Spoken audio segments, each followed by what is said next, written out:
For God's Here we go. Welcome to episode number 364 of the Beyond Social Media Show, the podcast for all of you marketing, advertising, public relations, and communications professionals. You can find us by searching for Beyond Social Media Show. We are recording on October 23, 2021. A lot of things to talk about this week, as usual, including Google Creator Guides, LinkedIn closes the chapter on stories, desktop Instagram, Zoom interviews, pitching Chris Hemsworth, seeing sound, Facebook by another name, Apple ads, Walmart ATMs, and some stats on cookie acceptance, which you want to stick around for, but we kick it off with the best story of the week, and BL has that honors as usual. BL, what do you got? Well, Google has announced its new Google for Creators platform, hot on the heels of LinkedIn for Creators. But Google has announced creator guides, and this is from a Google blog story. And they have creator guides that are for creating content, for building an audience. They have a community where you can have interaction with other creators. They have teaching events. They have tools for creators, and it promises that whether you're just starting out or looking to take your content to the next level, the guides are filled with tips and tricks and expertise to help you find your own version of success. And they talk about making money online. They talk about really, it's very multi-layered, and the guides include how to create good content, how to make it search friendly, creator business basics, and a whole lot more. And you start out with a quiz on the homepage. I took a GIF of it. I hope it'll show up, that allows you to connect with the content that's most relevant to you. So they ask you questions about your business, and then they give you a comprehensive list of the products and the tools that they think are relevant to your stage as a creator on the web. So I think that's a really wonderful thing. But, you know, LinkedIn, on the other hand, is running a program for creators where they're offering, I think it was $15,000 to 100 people or 1,000 people or something like that. And they're going to help them create content on LinkedIn. And remember when I interviewed Miranda Head about TikTok? Well, she got poached by LinkedIn to be on the creator team, and she's involved in the thing that they're ramping up over there. So Google kind of beat them to the to the big rollout, but more is coming. Well, everybody's after creators. I mean, all of the channels are encouraging more creators to come to their platforms and create on their platforms because of it creates ad the money. inventory. It creates ad because inventory. Of the money. Yep, it's yep. all about the money. Yep. Yeah. So one attempt by one of the platforms to create content on their platform.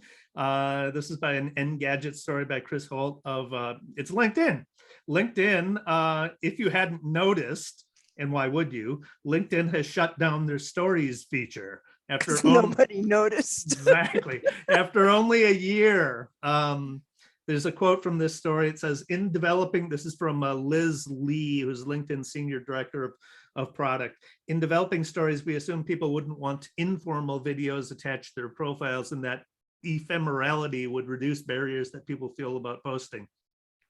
Turns out you want to create lasting videos that tell your professional story in a more personal way and showcase both your personality and expertise. I don't necessarily think that's what it's about. I think it's just stories are not a cultural fit for LinkedIn. Not at all. It's a different platform. And, you know, I did one story when it came out to try it. And I'm like, I don't think I really want to do stories on LinkedIn, because it's a professional network. It's not. Well, and why do you want your content to disappear on LinkedIn? Exactly. You don't. Yeah. You know, I mean, LinkedIn has a lot of new people are putting much more personal stuff on LinkedIn, which I can do without, honestly. But it's becoming more like Facebook. Yeah, no, it's not. Well, like Facebook, if it wasn't a cesspool. Okay, better. Okay, so big news here, because everybody's been asking for this for such a long time. Instagram is now allowing you to post from your desktop. And I have two stories here. One is from Social Media Today, and the other one is from TechCrunch. And so they are from Andrew Hutchinson and Sarah Perez.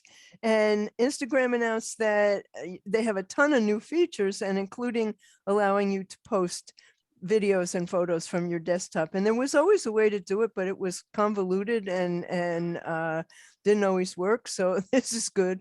But as usual, selected users had access to it for a few months, but now globally, everybody's getting access to it.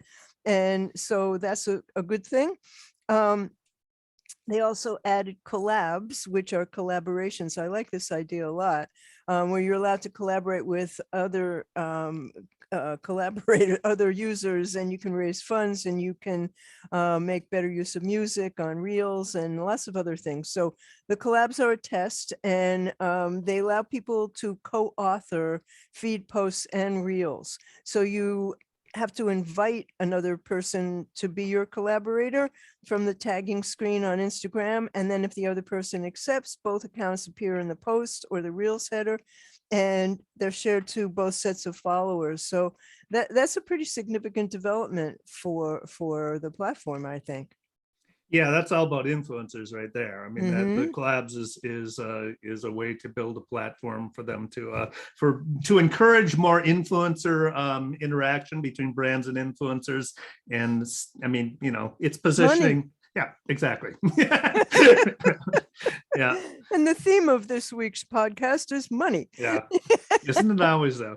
The desktop uploading of photos and videos is finally forever, because I mean, you know, that was a no-brainer. What I really would like to see though next is the analytics available on desktop too.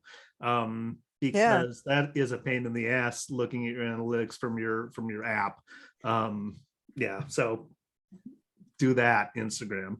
maybe. We'll see. Might take 5 years, but Yeah. um, so this is interesting. This is from Steve Barnes at Dwyer, who reports on a DS Simon Media study called "The Future of Local TV Interviews," citing some statistics that show that the Zoom interviews for media are not going away after the pandemic ends. So if it ends, more than 85% of the local TV reporters and producers will continue to use Zoom interviews after the pandemic, according to the survey. 93% said they would be willing to conduct interviews with spokespeople in their homes, offices, or on location. Only 52% said they'd conduct interviews in a client-provided studio location. 37% were willing to have spokespeople come to the television station. 83% said they'd rather conduct interviews remotely, and only 9% opted for the client-provided studio, and only 7% said they'd rather have spokespeople come to the station. So this is, the pandemic changed a lot, but most significant probably is the video conferencing, and it just creates a lot more opportunities for earned media when journalists clearly won. It's quicker for them. They're overworked. They don't have enough time. So scheduling somebody to come in, it's a lot easier to just schedule a Zoom interview and do a Zoom interview. But then on the spokesperson side, on the expert positioning side, there's just a lot more opportunities now that they're willing to, media outlets are willing to accept this as quality enough content to use. See, my beef with this is that they are accepting bad sound and bad lighting in these interviews. And in the early days of Google Plus and Google Meet, if you were going to do an interview with anybody from Google, they sent you lights. They sent you a microphone. I would think that the least that they could do is tell people what they need to do to have halfway decent lighting. It's not that hard. Well, that's on the person being interviewed. I mean, if you're being interviewed for a news station, then wouldn't you want to present yourself in the Apparently best not. possible Look light? how awful so many people look. That's why people need media training. Well, that's why I would rather watch them with decent lighting and sound. And a lot of times, like the mouth and the video are not synced, and there's a lot of issues with this, and I think it could be done a lot better. So let me tell you about a happy one. This is a little town in Australia. They have a population of 15,000, and they made a pitch to Chris Hemsworth, who is the global travel spokesperson for Australia. And their video went viral because it's adorable. So they said, give your Thor muscles a break from the hustle and bustle. And so they want to get Chris Hemsworth to visit their little village. So this is from Now This News. And the video has had about 500,000 views. And it shows two tourism officials, and they're discussing how are they going to get Chris Hemsworth to visit the little town, which is called Cowra. Now I'm automatically paying attention to anything that has cow in the name. So the town has little population, but they've enthusiastically participated in the campaign, and they have all these funny slogans. Come for the pies, stay for the skies is one suggested theme, and we got culture coming out the clacker was one of my faves. So in the video, residents, they list the reasons why Hemsworth should visit, including seeing the canola fields in bloom in the spring. Now there's a big whoop. Seeing an old POW camp, like why was there an old POW camp there? And visiting the adventure park with his kids. And they suggest that he could take, this one cracks me up, they could take his pick of any hotel or motel that he wanted to stay in, but if those were full, they'd let him pitch a tent on the beach. They take him surfing, and they take him out to dinner, and they even discuss building the Big Chris, which would be a 4-story tall statue of Hemsworth as Thor. And if he doesn't come, the tourism official said, well, we'll still build it, we'll just make him bald and fat. So Hemsworth said that he noticed the campaign, and he said that he's off making a film, but that he'll come over there next year, and he's really hot to get there. Can you imagine a 4-foot tall, bald and fat Hemsworth? No, I can imagine it because I'm not up on my pop culture enough to know who the hell Chris Hemsworth is. Oh, well, he played Thor in something or another. Okay. All right. Now I can imagine him. So this is a really cool piece of work by a local advertising agency out of Minneapolis, Space 150, that I came across. Love their name. Yeah, they're a cool agency. They rebrand themselves every year. So literally they rebrand themselves every year. So anyway, Space 150 did this project for Amazon to promote the movie premiere of Sound of Metal, which is an Amazon studio production about a heavy metal drummer who becomes deaf. And so the video had to be inclusive for the deaf and hard of hearing community as well, for promoting the film. So they created a music video trying to imagine what it would look like to see sound. They had actor and singer Paul Raci and musicians Elise Theroux and Travis Barker perform a cover of Metallica's Enter Sandman. The trailer begins with this pattern of metal filings that are arranged in a pattern, and you hear this pulsing synth track, and the metal filings are rearranging themselves according to the synth track. And then it cuts to a bass drum, just a shot of the drummer's foot on the bass drum with metal filings on the platform for the drum, and with each kick of the drum the metal filings are bouncing up and down so you can see the music basically. Then cuts to a singer walking on stage, is snapping his fingers before he begins to sing, but he's singing in sign language, so he's signing the lyrics to the song. The lyrics to Enter Sandman are burned into the caption of the video, of course, and the focus of most of the shots of the music video are on drummers. So there's 3 drummers in the video. There's no guitarists, There's just the singer, 3 drummers, but most of the shots are focused on drummers because obviously there's a lot of action with drummers, so you can visualize what the sound looks like. Just really well done. We'll include the link to it in the show notes for people to watch. Are the filings colored? No, I mean, That's maybe, but I couldn't tell. It was mostly tones of gray, black and white and gray in the music video. that's so interesting. Yeah, I love that. Are we on to bad news? we are indeed. Well, Facebook is announcing that it's going to change its name, and that won't solve its problems. And that's what it's doing in the bad news. And in a Wired story, the headline is Facebook can't hide its problems behind a name change, a new name.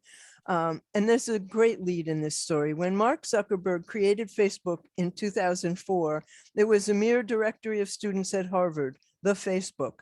2 decades, 90 acquisitions, and billions of dollars later, Facebook has become a household name.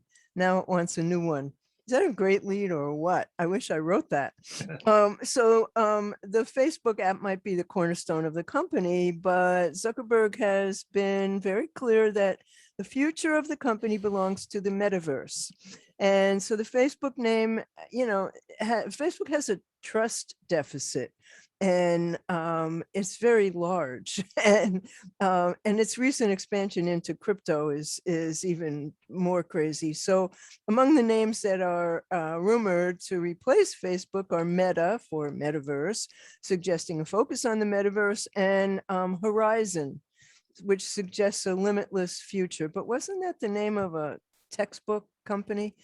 Anyway, whatever it's called, a name is the least of Facebook's problems, and renaming the parent company, apparently Zuckerberg thinks that it might give the company a chance to overcome its reputation issues. And, obviously it wouldn't be the first corporation to make this kind of change, looking for goodwill.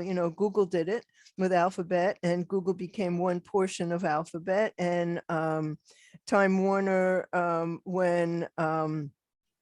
when they sold their cable company, it became called Spectrum, which is my provider now.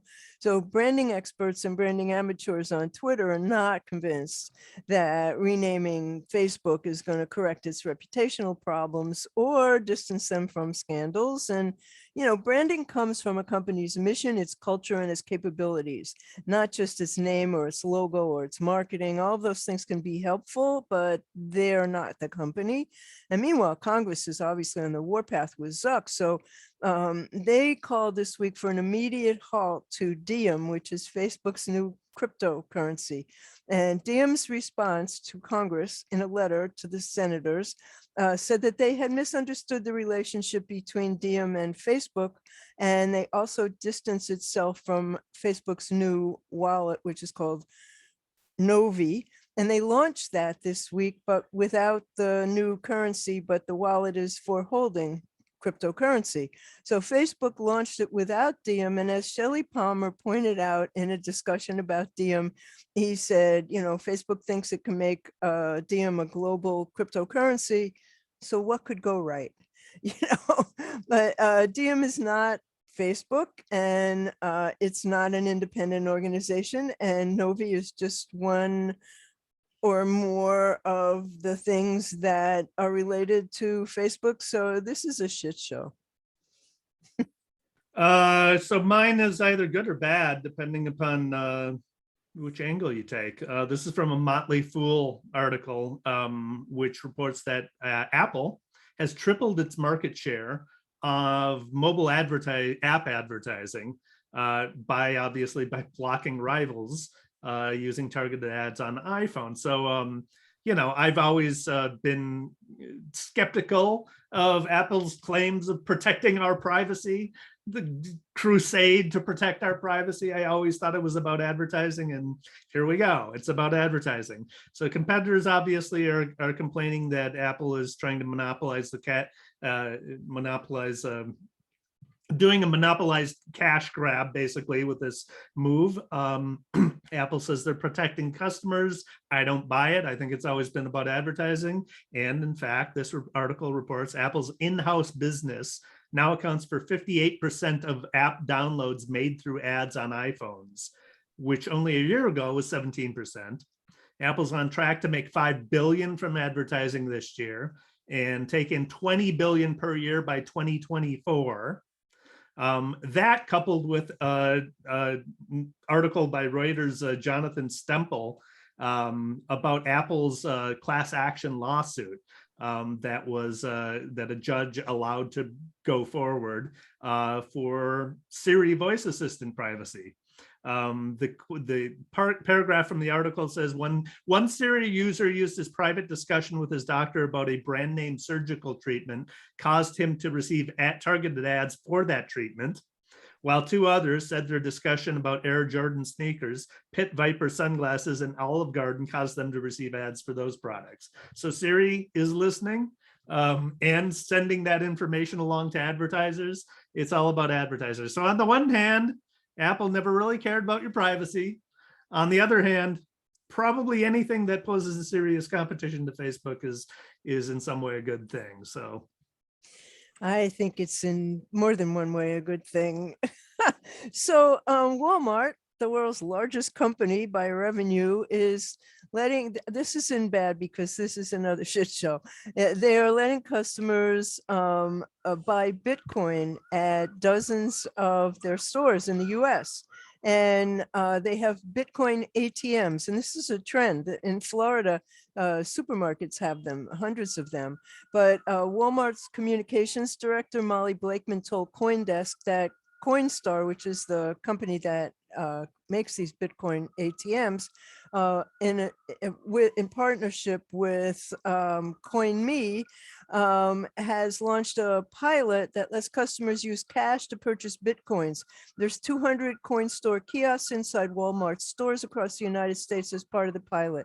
So here are some of the issues. First of all, Bitcoin this week, the price was $66,000. How many Walmart customers are going to be buying a lot of Bitcoin? How many Walmart customers understand what it even is? So after you insert, and I can't wait to hear Walmart employees trying to explain to people like what this is all about. So after you put bills into the machine, a paper voucher is issued. And then the next thing, you have to set up an account and a wallet. And you have to have a customer check before the voucher that can be redeemed. And the machine charges a 4% fee of the Bitcoin option and another 7% cash exchange fee. So you're paying 11% in fees, which is higher than any other company in the field. And CoinDesk verified that. So CoinDesk tested the service out of an abundance of caution because back in September, every major media outlet in the country picked up a fake press release that said that Walmart was accepting Litecoin and that they were going to accept it as payment, and that was fake. So this time Walmart confirmed it, and a source with knowledge of the pilot said that it's going to be expanded. And it's part of a trend. And there's going to be thousands of Bitcoin ATMs that are already in Winn-Dixie and Harvey supermarkets in Florida. And the problem is there are concerns about the kinds of people who will try to use these. The concerns have to do with money laundering amid other scams. And over the past 18 months, Digital Mint, which accounts for only 5% of total Bitcoin transaction volume, rejected and returned $5 million to fraud victims, according to Seth Statler, who is the compliance director of a cryptocurrency compliance cooperative. So I guess Walmart wants to be in the forefront of something that is definitely a trend in the country, but the question is, who's going to understand it?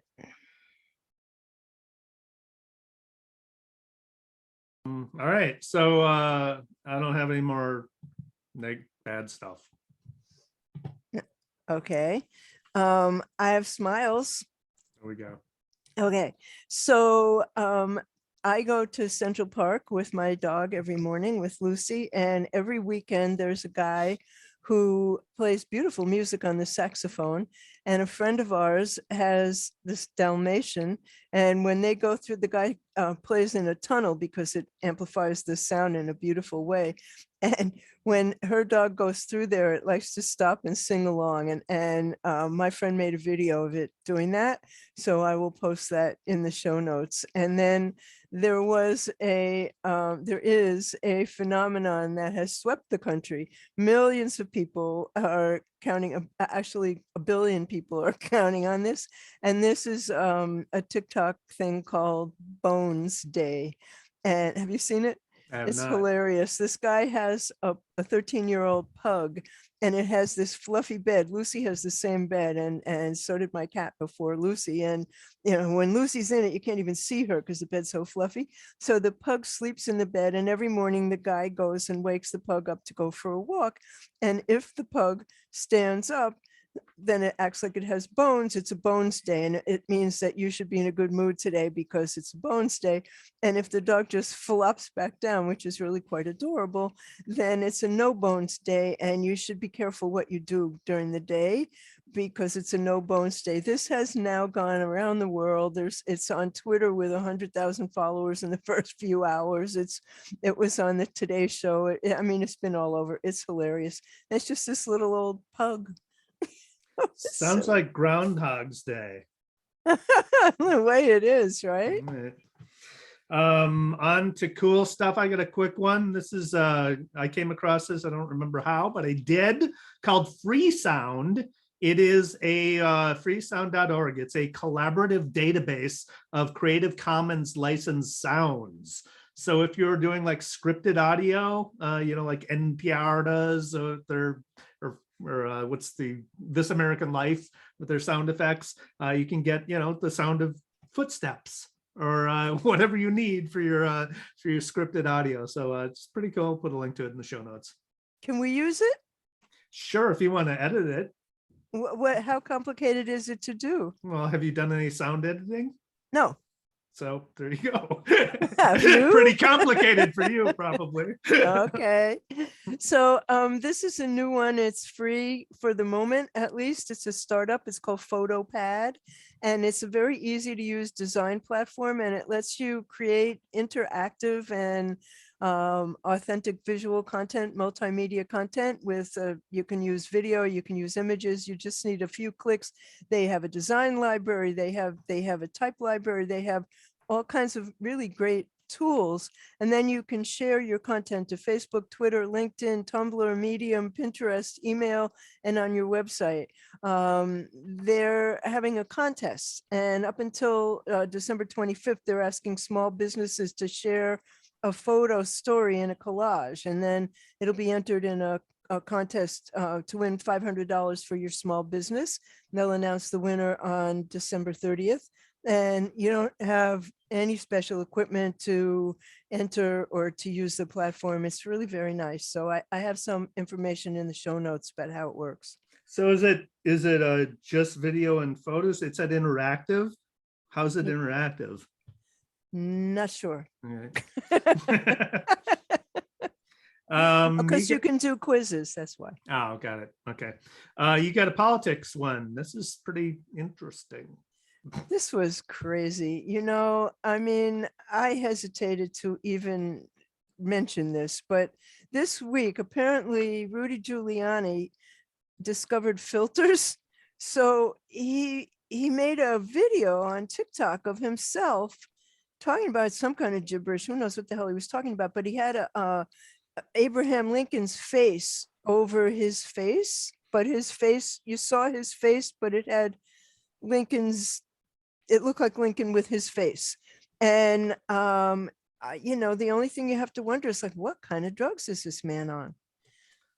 Yeah, it was great. I could not understand what he was saying, but yeah, it was like the top hat and the Lincoln beard and everything, and then very bizarre craziness. Yeah, so complete insanity. And then this week he also said that he's prepared to flip. So let's see what happens there. And who cares? He's crazy. All right. Pro tips. Yeah, I got one. You got one? I do. Go ahead, do one. Mine is this is for everybody who's involved in a startup, and how startups, you got a great idea, got to go raise some money to fund your great idea. And I've seen this over and over again. So startups, there is enough money to fund what they're service they're going to provide or product they're going to make, or whatever. But they don't raise enough money to do marketing communications. Right. And so the big problem with that is that when they need it, and they do, they like either do it themselves and they do it poorly, or they get an agency to do it, and then they just don't have enough money to do it properly. So you don't have enough money to make your advertising work, because you're just what they typically, one, they don't have enough money to do it, and two, they don't know how to use agencies because they're startups. So there's that. But they try something. If they're not getting leads or not getting sales immediately, then they think it's not working, but they've got no brand recognition. So nobody knows who So they they fire are. their agency. There's no trust. They fire their agency. It's not even about that. It's not about firing. It's just like, figure out that you need to have a good enough budget, do some research and find out what size of a budget you need to be successful for your marketing communications, and build that into the money that you're trying to raise for your startup, so that you're not killing yourself because you haven't thought of that. Well, I was a judge in a competition of startups. Well, I've done that a couple of times, most recently with Project Echo, but I did one at Baruch College and listened for days to all of these companies, and not one of them included in their budget a marketing budget. And when I brought that up, they looked at me like I had two heads. Like, we don't need that. What are you talking about? Yeah, well, you might have the greatest idea in the world, but if nobody knows about it, it's a tree falling in the forest. I mean, it kills me. But anyhow, you're so right about that. So this is from a Search Engine Land article by George Nguyen. I hope I pronounced your name correctly, George. Google has a new policy with SEO titles that is giving people agita.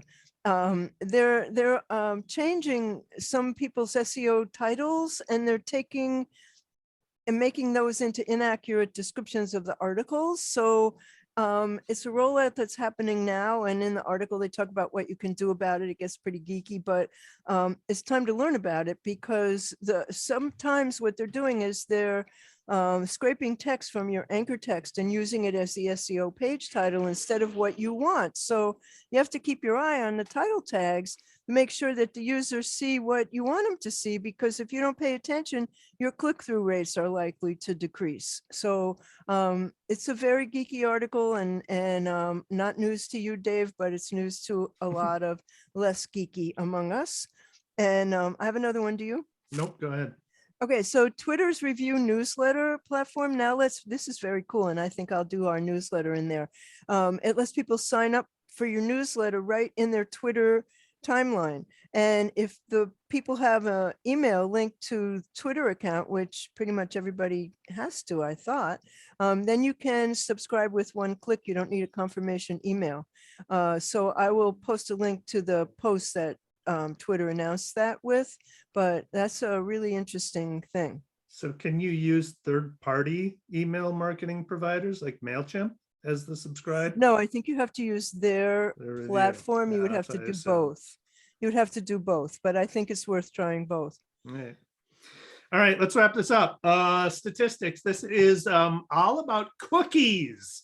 Num, num, num, num, not that kind, the kind that people don't like, from websites.